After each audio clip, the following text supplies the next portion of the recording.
কি গো, পড়ে পড়ে ঘুমালে কি হবে? উঠো তাড়াতাড়ি। আজ না আমার বাপের বাড়ি যাওয়ার কথা ছিল? কই, কানে কি কথা ঢুকছে তোমার? কি গো, মাথার সাথে সাথে কি কানেরও 12টা বেজে গেল নাকি তোমার? কি দেখে যে বাবা তোমার সাথে আমার বিয়ে দিয়েছিল জানি না বাপু। আগে তো জানতাম মাথায় বুদ্ধি নেই, এখন তো দেখি কানেরও সমস্যা।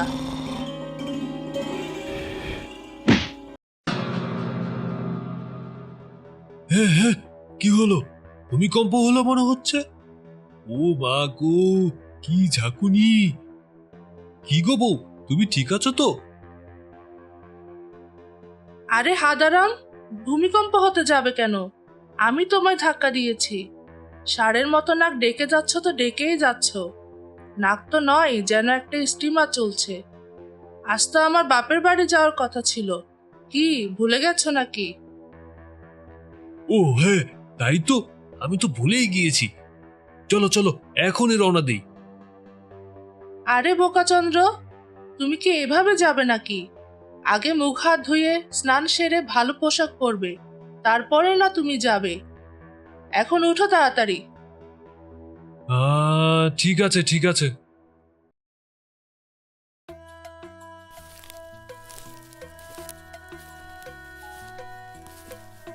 আহা, এ কেমন শ্বাস তোমার? মাথায় তেল দিয়ে ভরে রেখেছো, চুল দিয়ে টপ টপ করে গড়িয়ে পড়ছে। তোমাকে নিয়ে তার পারছি না বাপু। চলো চলো, বেশি কথা বলে লাভ নেই। এখনই রওনা হয়ে যায় আমরা।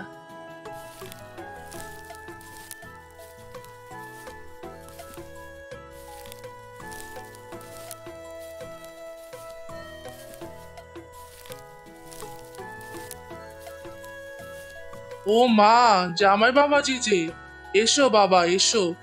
কতদিন পর এলে বলো। তা কেমন আছো তোমরা? আর হাতে ওটা কি? মানে মা, পাশের গ্রামে বাজার থেকে কিছু রসগোল্লা কিনে নিয়ে এসেছি। আমি একা মানুষ, এত মিষ্টি আনার কি দরকার ছিল বাপু? কি যে বলেন মা আপনি? একা খাবেন কেন? এই মিষ্টি তো আমি একাই সাবার করে দিব। এই যা, মুখ ফসকে আবার কি বলে ফেললাম। তোমার কি লজ্জা বলতে কিছু নেই নাকি? কখন কি বলতে হয় তাও জানো না। চলো বাবা, ঘরে চলো।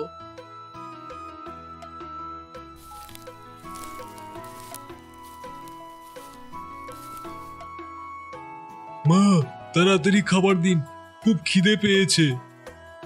হ্যাঁ হ্যাঁ, দিচ্ছি বাবা। এই নাও, গরম ভাত আর সাথে মাংস কষা। খাও, মন ভরে খাও, যত খুশি খাও।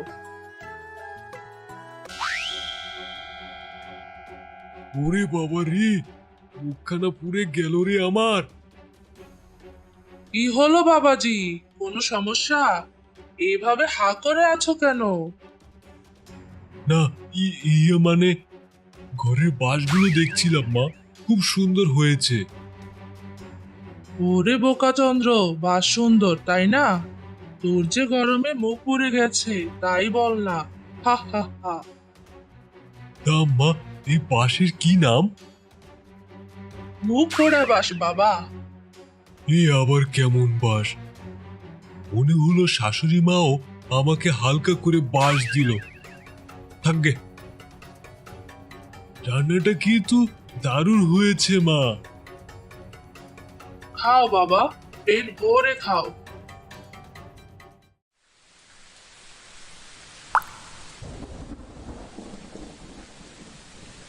কই গো, দেখো কিসের যেন পানির ছিটে এসে পড়লো আমার মুখের উপর। ঘুমটাই ভেঙে গেল। হ্যাঁ হ্যাঁ, ওটা পানি ছিটা নয় গো, ওটা ব্যাঙের হিসু। ব্যাঙ তোমার মুখে কাশ সেরে দিয়েছে। যত সব, দেখতে পাচ্ছ না বাইরে বৃষ্টি হচ্ছে? বৃষ্টির পানি ছিটে পড়েছে। না বাবা, এই বোকাকে নিয়ে আর পারা যাচ্ছে না। মাথায় বিন্দু মাত্র বুদ্ধি নেই। এখন ঘুমাও। এ বাবা, আমি আবার কি করলাম?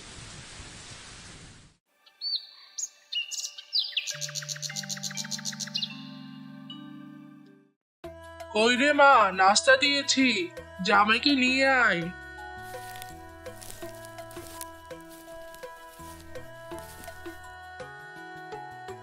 নাও বাবা, খাও। রাতে ভালো ঘুম হয়েছে তো? হ্যাঁ মা, হয়েছে। কি বাজে গন্ধ বাবা। জামাই তো দেখি সব দিক থেকেই সমস্যা। এমন লোক আমি আমার জীবনেও দেখিনি বাপু। তা বাবা, এই নাও কিছু টাকা। আমাদের গ্রামে ভালো আখ পাওয়া যায় কিন্তু, তুমি কিনে খেও কেমন? টাকার কি দরকার ছিল মা? আমি এমনি কিনে খাবো। আরে না বাবা, নাও, তোমার যা খুশি কিনে খাও। তবে আখটা অবশ্যই কিনে খাবে, ঠিক আছে? ঠিক আছে মা, আমি তাহলে একটু ঘুরে আসি।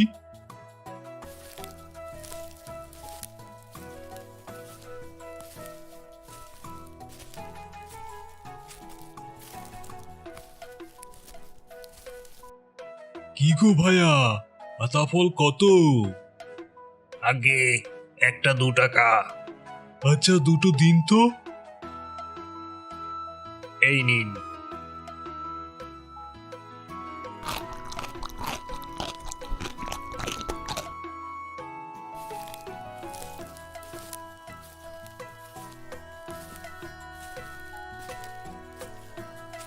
কি গো বাবা, এসেছো তুমি?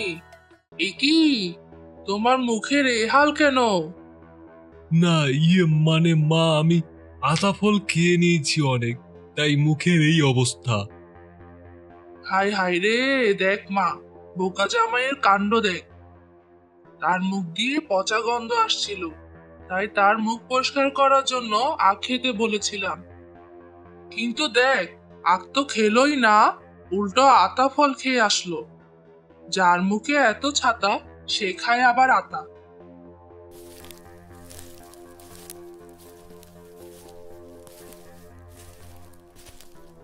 কি গো বউ, শাশুড়ি মা এসব কি বলছে? আমার এই ছোট মুখে এত বড় ছাতা এলো কোথা থেকে? কই, আমি তো কোনো ছাতা দেখতে পাচ্ছি না। আরে, এই ছাতা তো সে ছাতা নয়, বুদ্ধু কোথাকার।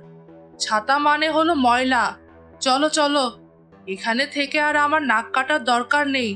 অনেক হয়েছে, এবার ঘরে ফিরে চলো। আমি আবার তোমার নাক কখন কাটলাম?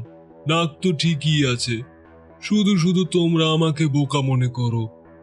আমি কিন্তু অতটা বেকুব জামাই নই। ঠিক আছে, ঘরে ফিরে চলো।